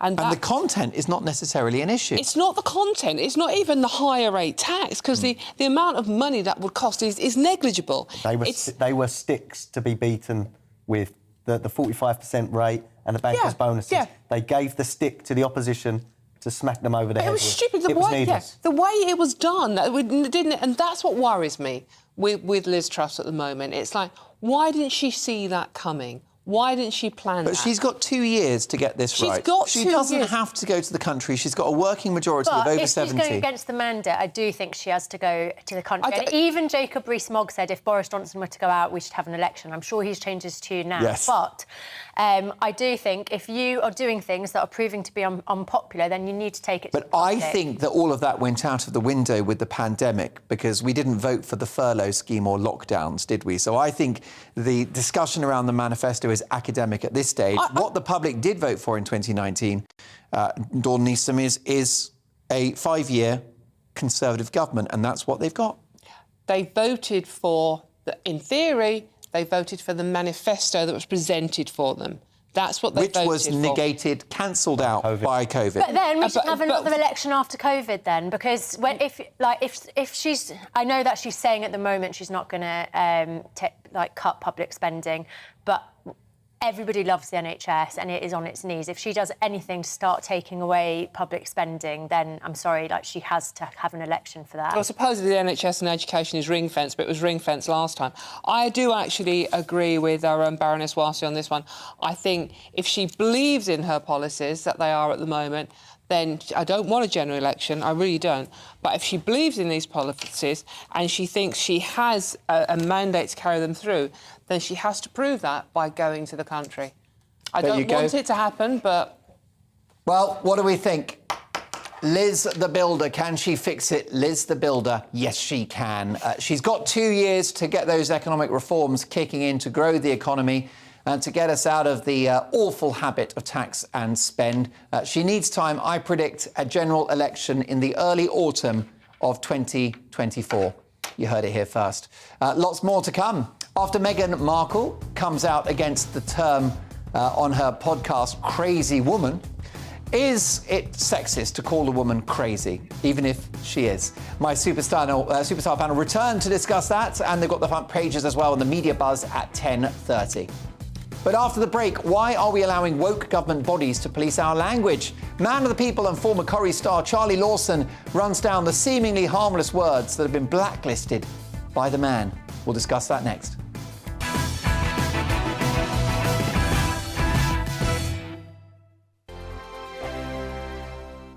Weekday afternoons on GB News, we've got the whole of the UK covered. From 12 to 3, it's GB News Day with me, Mark Longhurst. And me, Gloria Di Piero. You'll get the very latest on everything that's been going on across our great nation. And from 3 till 6, watch out for GB News Live with me, Patrick Christys. I'm not here to mess around with all the biggest topics and guests. You will always be up to date. GB News Day and GB News Live from 12 p.m. Only on GB News. The People's Channel, Britain's news channel. Hello there, it's Eamon Holmes here from Breakfast on GB News. We're not just on your television and your screens, you know. We're on DAB plus digital radio, so you can listen to your favourite shows on the move. If you've not yet listened to GB News Radio, it's very simple. We're on your radio player and TuneIn apps, on your smart speaker, phone or tablet, or online at gbnews.uk. Take us with you wherever you go. GB News Radio. You never have to miss a moment of the People's Channel. Join my show Farage, 7 p.m. till 8 p.m. Monday through Thursday, and there you will get opinion, analysis, debate, and I'll cover stories that nobody else dares to touch. You've been cancelled. Join the club. Oh my goodness me. And then for the last 15 minutes, talking pints. We're over a drink. We have a civilised conversation with someone. We very often disagree, but we do it in a grown-up way. Come and join me on Farage. Hello, I'm Simon Evans. Join me on GB News for Headliners at 11 p.m, where I'll be joined by two of the country's top comedians as we take a look at tomorrow's newspapers tonight. If it's a big story, we'll be covering it, I guarantee, but we'll also have some fun along the way. That's GB News Headliners at 11 p.m. We won't put you to sleep, unlike some of the other paper review shows out there. So join us, 11 p.m, 7 nights a week.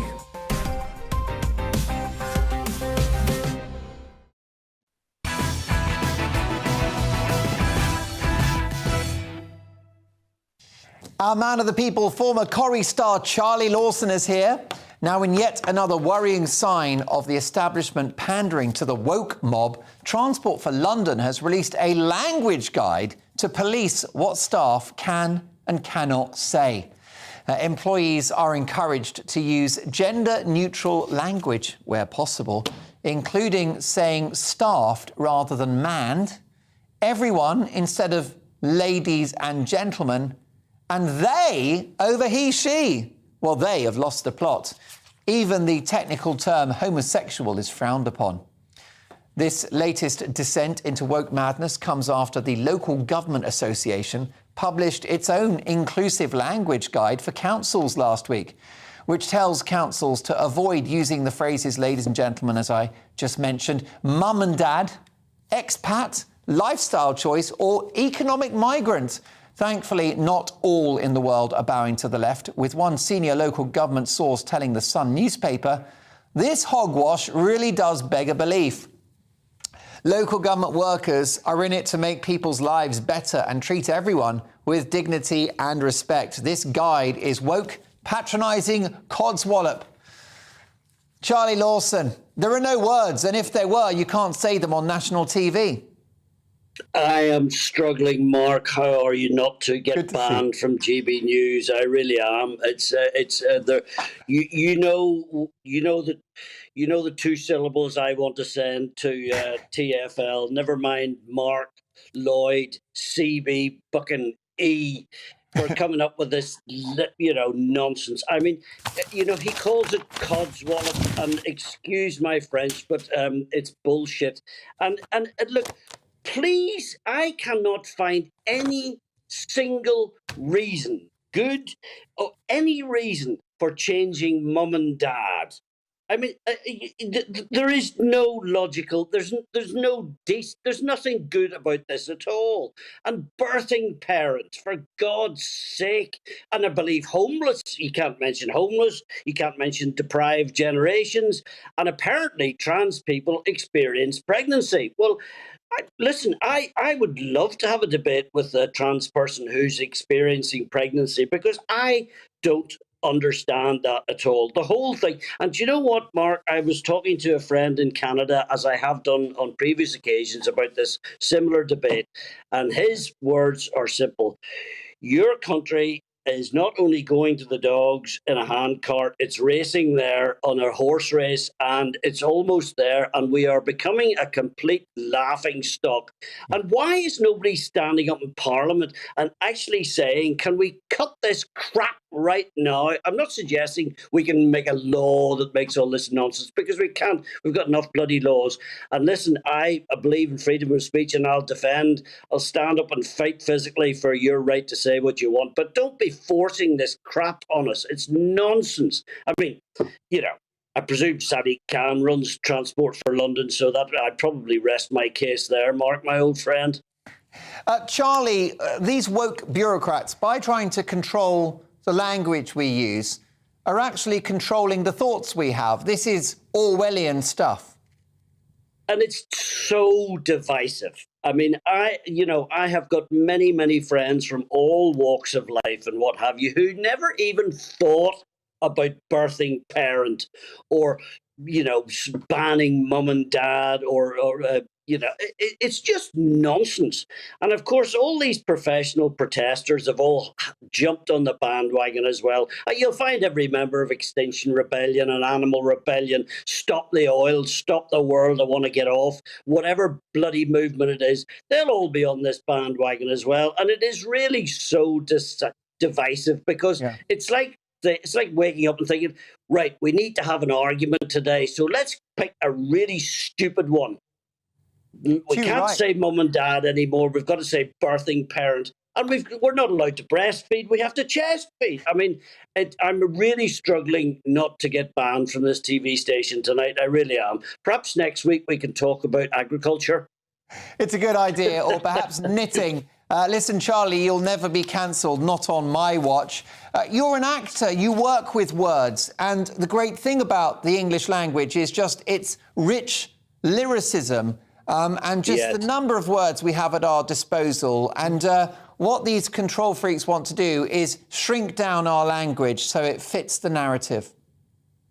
But we were saying last week as well on the show, Mark, that we're raising a group of young people who are going to embrace this bloody nonsense. And, we're getting warnings at university and they're trying to change the phraseology of Shakespeare, like the famous one from Othello, the beast of two backs. Apparently it's bloody Shakespeare, you know what I mean? And we're sending warnings, trigger warnings to Oxford University students, and they'll all be lapping this birthing parent up nonsense. They really will, and I despair. I mean, I presume GB News will never embrace it, and I hope so. But you have to worry for the other channels, or not worry, as the case may be. But you can just hear the news in 5 years' time. And now, God willing, as I've always said, we will all grow out of this nonsense. But the sooner the better, as far as I'm concerned. Because apart from anything else, Mark, I'm getting very, very confused about the whole affair. It is confusing. Ladies and gentlemen, they, he, him, it is all confusing.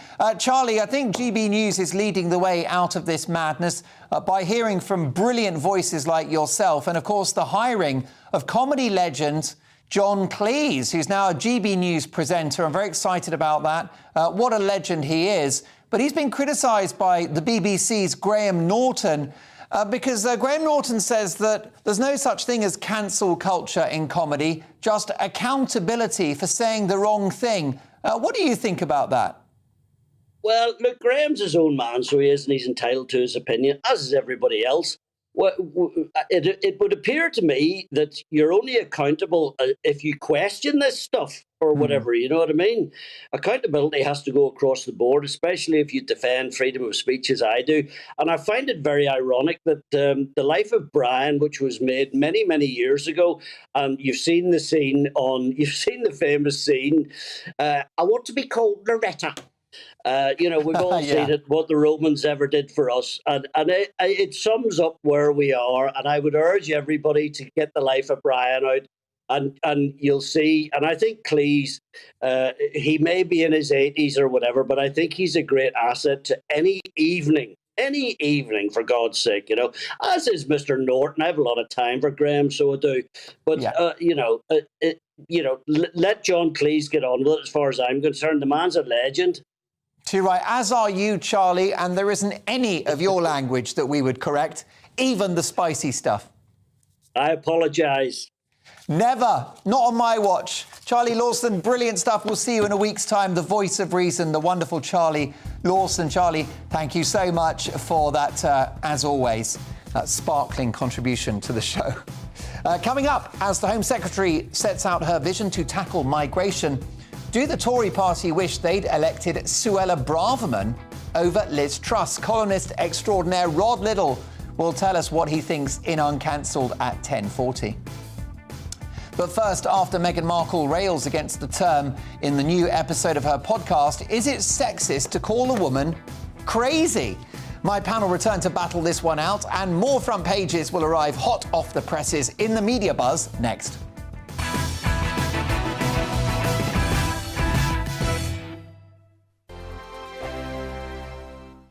Weekday afternoons on GB News, we've got the whole of the UK covered. From 12 to 3, it's GB News Day with me, Mark Longhurst. And me, Gloria De Piero. You'll get the very latest on everything that's been going on across our great nation. And from 3 till 6, watch out for GB News Live with me, Patrick Christys. I'm not here to mess around with all the biggest topics and guests. You will always be up to date. GB News Day and GB News Live from 12 p.m. Only on GB News. The People's Channel, Britain's news channel. Hello there, it's Eamon Holmes here from Breakfast on GB News. We're not just on your television and your screens, you know. We're on DAB plus digital radio, so you can listen to your favourite shows on the move. If you've not yet listened to GB News Radio, it's very simple. We're on your radio player and TuneIn apps, on your smart speaker, phone or tablet, or online at gbnews.uk. Take us with you wherever you go. GB News Radio. You never have to miss a moment of the People's Channel. Join my show Farage, 7 p.m. till 8 p.m. Monday through Thursday, and there you will get opinion, analysis, debate, and I'll cover stories that nobody else dares to touch. You've been cancelled. Join the club. Oh my goodness me. And then for the last 15 minutes, talking pints. We're over a drink. We have a civilised conversation with someone. We very often disagree, but we do it in a grown-up way. Come and join me on Farage. Hello, I'm Simon Evans. Join me on GB News for Headliners at 11 p.m, where I'll be joined by two of the country's top comedians as we take a look at tomorrow's newspapers tonight. If it's a big story, we'll be covering it, I guarantee, but we'll also have some fun along the way. That's GB News Headliners at 11 p.m. We won't put you to sleep, unlike some of the other paper review shows out there. So join us, 11 p.m, 7 nights a week.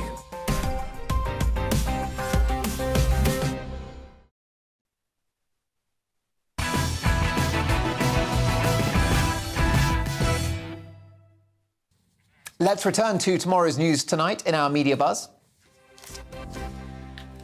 Hot off the press, more front pages. Let's have a look at The Guardian.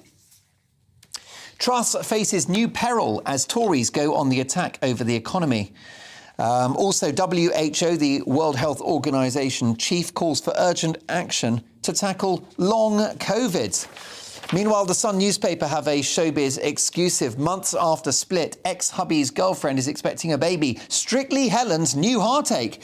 Strictly star Helen Skelton's ex-husband is expecting a baby with his new girlfriend months after ending their marriage. Richie Myler left Helen for Stephanie Thurkill, and a pal said they're thrilled by the pregnancy. I'm sure that Helen would love to Thurkill Stephanie. The Daily Telegraph now, coronation row looms over crown for Queen. Buckingham Palace is reconsidering plans for the Queen consort, Camilla of course, to be crowned using the controversial Koh-i-Noor diamond, as India's ruling party warned the move would bring back painful memories of the colonial past. Also, joint accounts. Chancellor Kwasi Kwarteng and Andrew Bailey, the Governor of the Bank of England, appeared to be enjoying themselves at a meeting of the International Monetary Fund in Washington, D.C., following weeks of turbulence on the market. Well, I'm glad they're having a good time. And operations axed, say the Telegraph, as blood supplies run low. Hospitals in England have been told to cancel thousands of operations as blood supplies threaten to run dry. After years of rejecting donors, NHS Blood and Transplant issued its first ever Amber Alert, meaning that there are just 2 days to supply blood to certain people. Let me tell you, I've given blood and it's very enjoyable, and you get a nice cup of tea and a biscuit afterwards. The Daily Mail now. Plans for new Queen consort to wear 105-carat Koh-i-Noor diamond may be shelved because of political sensitivities. Could Camilla have to swap her crown? Daily Star. Thought you were having a few relationship issues? Cost of loathing crisis. Couples who split up are having to continue living together because they can't afford their own places. Some even share the same bed. Hashtag awkward. Daily Express now. Blow for High Street, M&S to close 67 stores.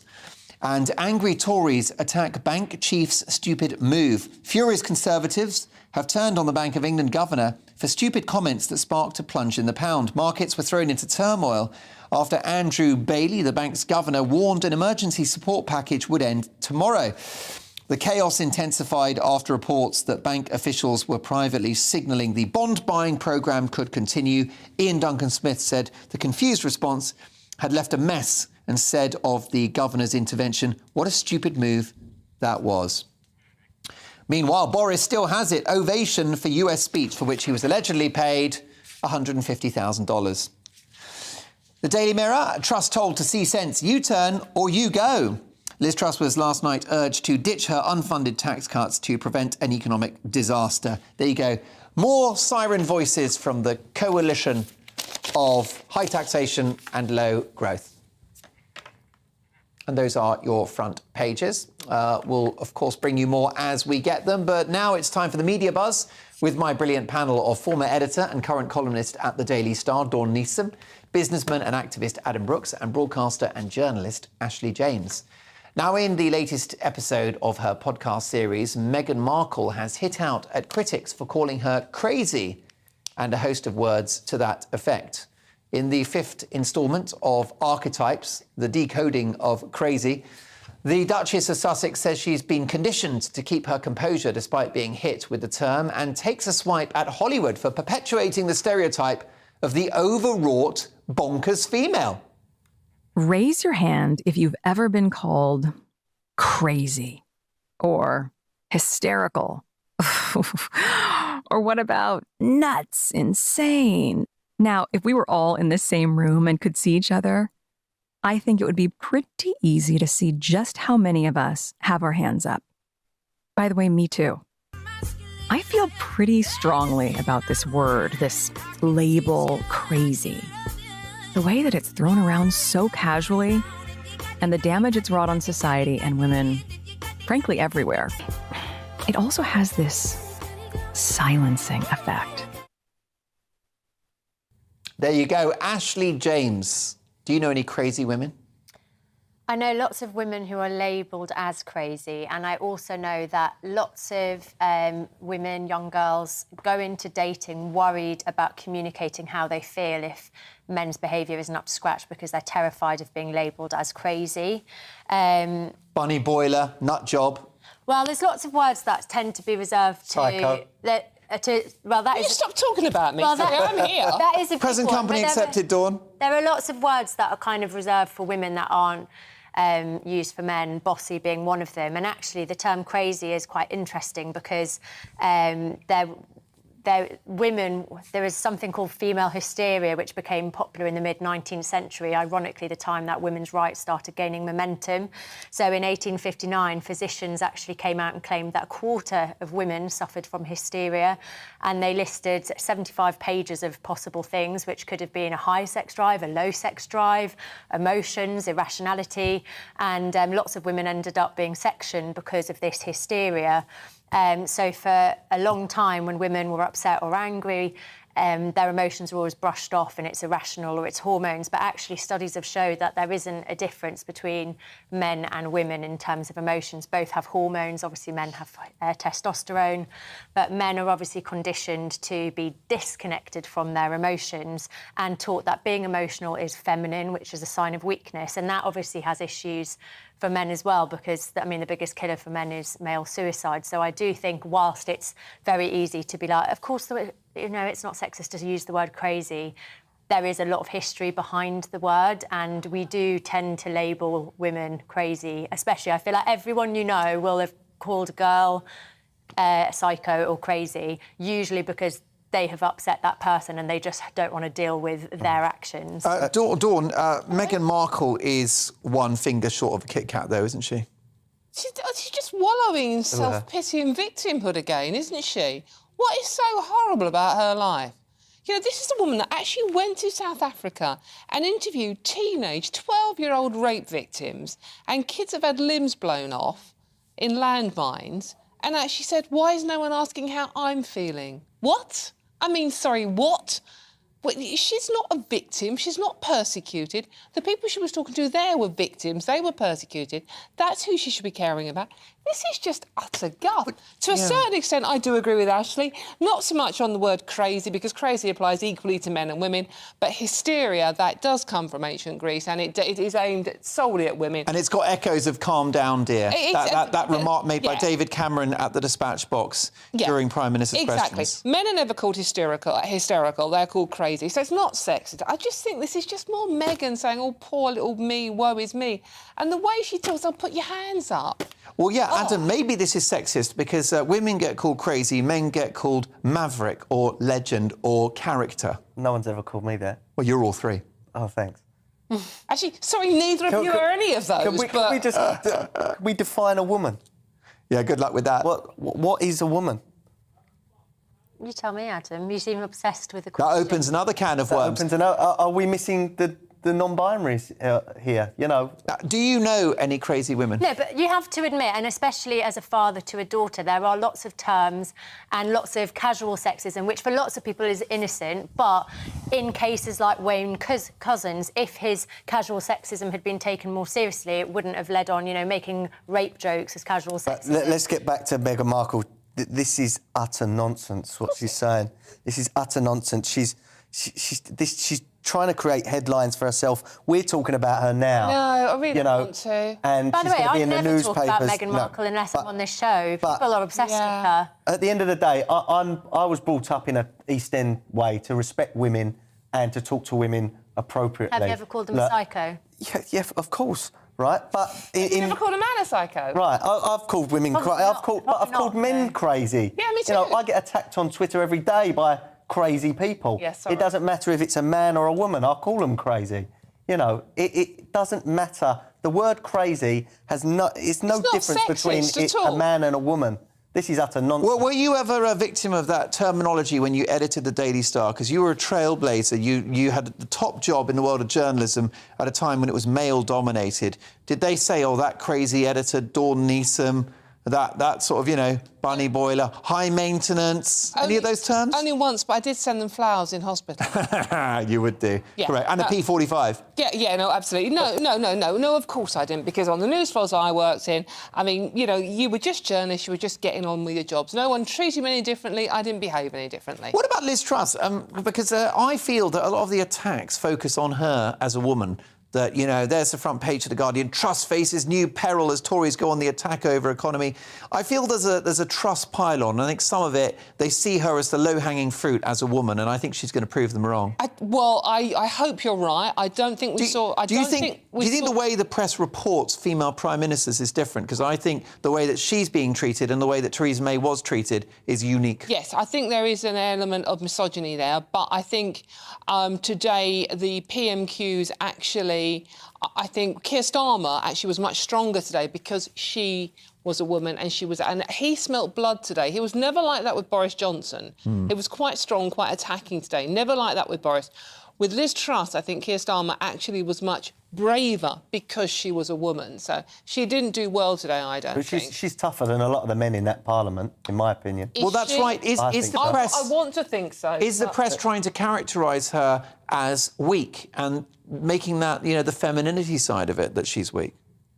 I'm not sure. No, speaking as someone that works for the press, no, I don't think that is the case. I think she has shown weakness, and I'm disappointed. But going back, women want equal rights, but they want to cherry pick the parts that they want to be equal and they're not equal. The best bits, don't they? No, so you know, they want equal pay in the boardroom. They don't want to be called crazy. They don't want to dig the roads. How dare women want equal rights and not to be called crazy? No, but men get called crazy, as do women. You can't pick and choose which bits you like.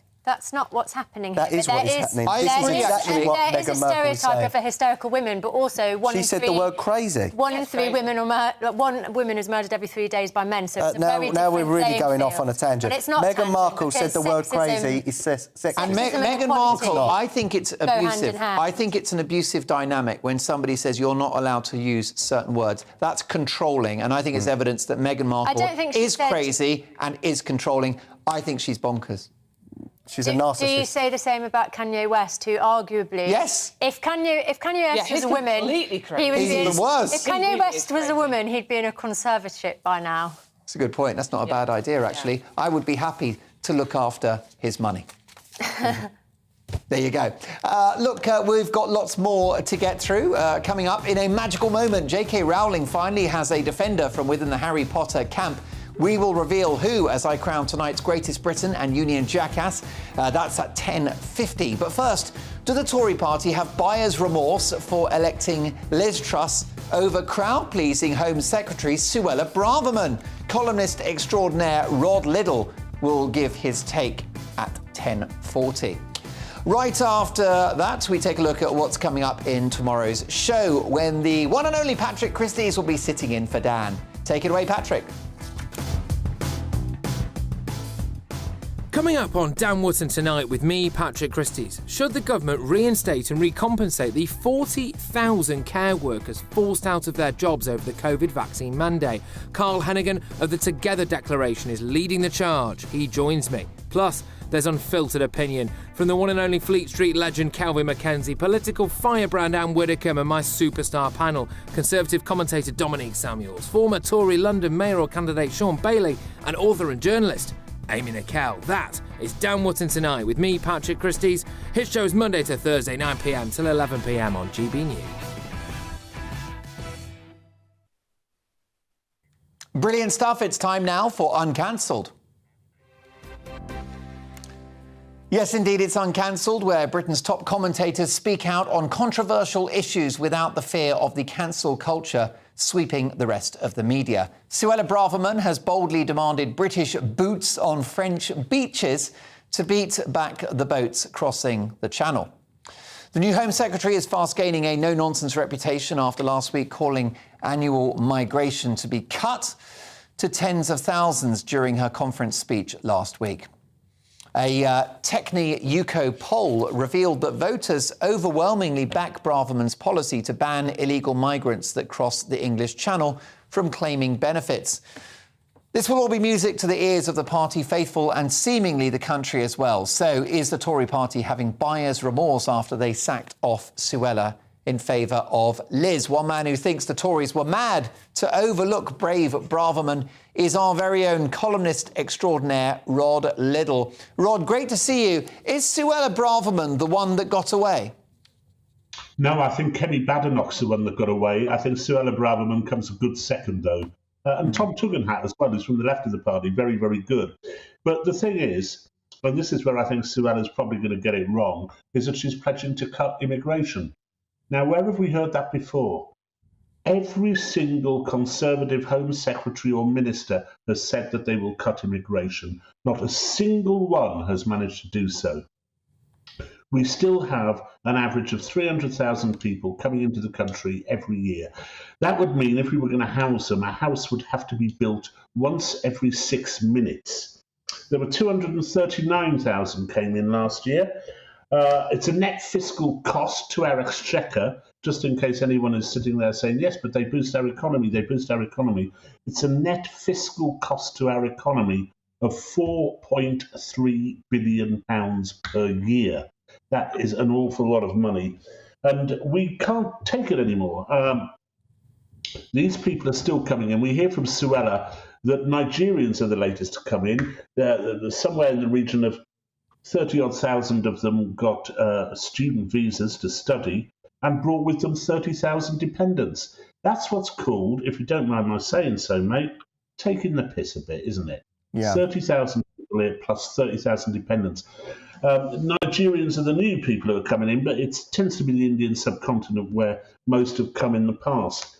And we are a much, much more crowded country than those which are taking in those other European countries which are taking in people, such as France, with 3 times more crowded, more densely populated than France, 2 times more densely populated than Germany. And the thing is that every single opinion poll shows that the biggest vote is for reducing immigration. We've got to reduce immigration. In the latest polls, something like, let me have a look here, 64% think we have to do so rapidly. We have to reduce immigration rapidly. 71% think that the rate of our immigration over the last 20 years has made the country a more divided place. Why can none of them? And we've had a Conservative government, remember, for 7 years, if not 12. Why can nobody do anything about it? Why does nothing ever get done? That's my question. Because if they did do something about it, then I think there'd be an awful lot of votes in it for the Conservative Party. Well, yes, I mean, if she's able to get on top of the issue, do you think that this could reboot Liz Truss's premiership? Well, it's one of the things that could. We know that from opinion polls and also from Migration Watch that immigration is rated within the top 3 things that people vote about. And of course, now that we've had Brexit and we have supposedly taken our borders back, people are waiting to see what we're going to do now that we have taken our borders back. The answer would seem to be absolutely nothing. So yeah, along with a war on the woke stuff, those are 2 areas where the Conservative Party could start to rebuild its appalling, tattered reputation. Because at the moment, if you think that we've got 250 to 300,000 people coming in every year under a Conservative government, imagine what it would be like under Sir Keir. Indeed, although this issue of immigration, as you said, a priority for voters, but are we still afraid to talk about this issue publicly for fear of being called racist? Yes, of course. That was the big trick of the left, particularly under Tony Blair's government, that they conflated the 2 issues. They conflated race and immigration, so that anybody who said he wanted to see immigration cut down, or anyone who said that immigration hadn't made our country into a wonderful pink fairy tale land of unicorns and honey flowing from trees, was a racist, which is obviously rubbish. The problem is that immigration costs us an awful lot of money, and it's putting terrible strain on the infrastructure that we have, our schools, our roads, our housing and so on, and we simply can't afford it anymore. And yes, the parties have run shy of fighting the battle on immigration because they're scared of being called racist. You know, there's lots of times people have been called racist for pointing things out, such as the grooming of young girls in Bradford, Rotherham, Rochdale, Barnsley, etc., etc., etc. We mustn't let the fear of being called racist stop us from talking about very serious problems which are actually nothing to do with racism whatsoever. Too right, and you say that as somebody from the point of view of being certainly economically, politically on the left, Rod. Economically very much on the left, and one of the reasons I voted Brexit was in order to stop the terrible exploitation of immigrant labour, a really, really bad exploitation of immigrant labour under EU rules, which is what we saw, which also drove down the wages of people in this country, which is one of the reasons we've got a low-wage economy. So, yeah, I'm not on the right on this issue. I'm on the left. I want a fair deal for those who come in and decent wages for those who come in, but I think we need to reduce it very, very much along the lines that have been suggested before, down to about 10 to 15,000 a year. Indeed, and all of those, of course, legal entrance into the country, not those crossing the channel in dinghies, which is a humanitarian, economic and national security disaster. Rod, always a thrill to speak. We'll catch you in a week's time. The brilliant columnist Rod Liddle. Well, it's time now to reveal today's Greatest Britain and Union Jackass. And with me to reveal theirs, Dawn Neeson, Adam Brooks and Ashley James. There they are.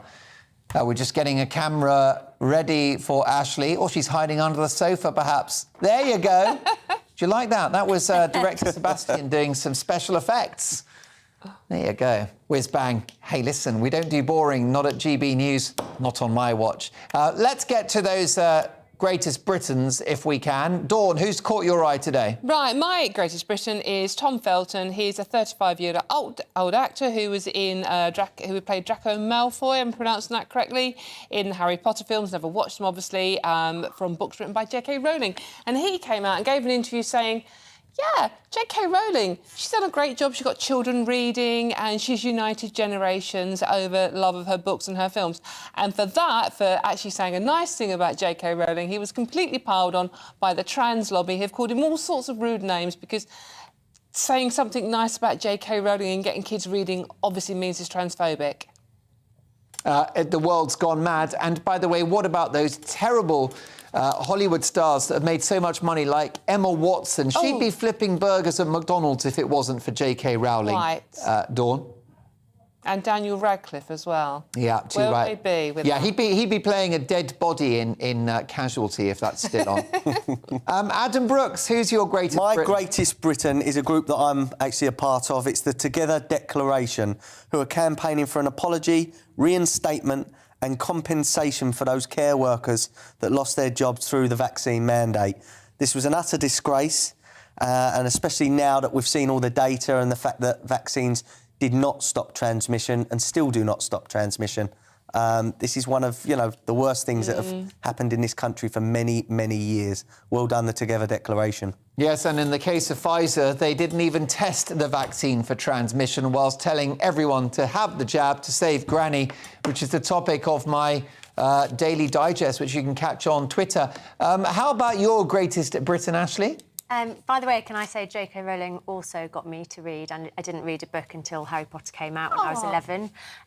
But my greatest Briton is actually Penny Mordaunt. I think her face during PMQs today summed up the face of lots of the nation, both on the left and right. But I actually really like that she's put her head above the water a few times, like calling for benefits to rise in line with inflation. I feel like she's a rational head in a sea of madness. OK, well, I'm going to give it to the Together Declaration. And let's hope some of those people sacked will be reinstated after this appalling miscarriage of justice. Dawn, your union jackass, briefly, if you can. Eddie Izzard, who is standing as a candidate for the vacancy of our Sheffield Central for Labour. It's not an all-woman shortlist. It's definitely not an all-woman shortlist. They don't do that anymore. However, the only people who seem to be involved are women. And Eddie Izzard is now a woman, of course. Good shout. How about you, your union jackass, Adam? My union jackass is Piers Morgan and all the others who called for the unvaxxed to be segregated from society. They were wrong. They caused division. They caused anxiety. And it's unforgivable. And a lot of them are backtracking now. I hope they're ashamed of themselves.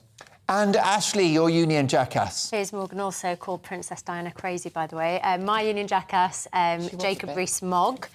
He accused a BBC journalist today of not being impartial just for asking if there was a link between the market and the mini-budget. And to be honest, I'm sick to death of politicians making out that the interviewer or like a reputable journalist are the enemy when they're actually just holding politicians to account. So is he crazy? OK, fair enough. Well, look, I'm going to give it to Eddie Izzard. There you go. There's today's union jackass. Thanks to my brilliant panel, Dawn, Adam and Ashley. We had a great debate. Patrick's looking after the show tomorrow. I'm back with Mark Dolan tonight on Friday, Saturday and Sunday. And I'll be looking after Dan's slot next Monday, Tuesday and Wednesday as well. It's always such a joy to be in your company. Thanks for the emails and thanks for watching. See you Friday at 9. Good evening, Alex Deacon here with your latest weather update from the Met Office. Tomorrow looking pretty good for most places. If you're after dry and bright October fare, it will be fairly damp and misty across much of the south, and some more wet and windy weather will be arriving in the far northwest, courtesy of these weather fronts arriving from the Atlantic. This one is currently with us and it's just slowly dribbling its way southwards, and it will bring more cloud and drizzly rain across parts of southern England and South Wales overnight. A few showers elsewhere, but much of Scotland, Northern Ireland and Northern England will eventually turn dry and clear And with light winds here, it's going to turn quite cold. Temperatures even in urban areas down to 3 or 4 degrees Celsius. So in the countryside, there will be some pockets of frost, but we're well above freezing in the far south. But it will be quite a grey, misty, murky start for much of the Midlands, southern England and South Wales. I think along the south coast of England, it'll stay fairly cloudy for much of the day, with likely to see further outbreaks of rain just running from west to east. So a bit damp and drizzly here. But as I said, for many places, dry and a bright day with some sunshine. It will turn wet and windy across the Highlands and the Western Isles late in the day. In the sunny spells, temperatures mid-teens, so round about average for the time of year. Through the course of the evening, I think we'll continue to see this rain across the south, perhaps affecting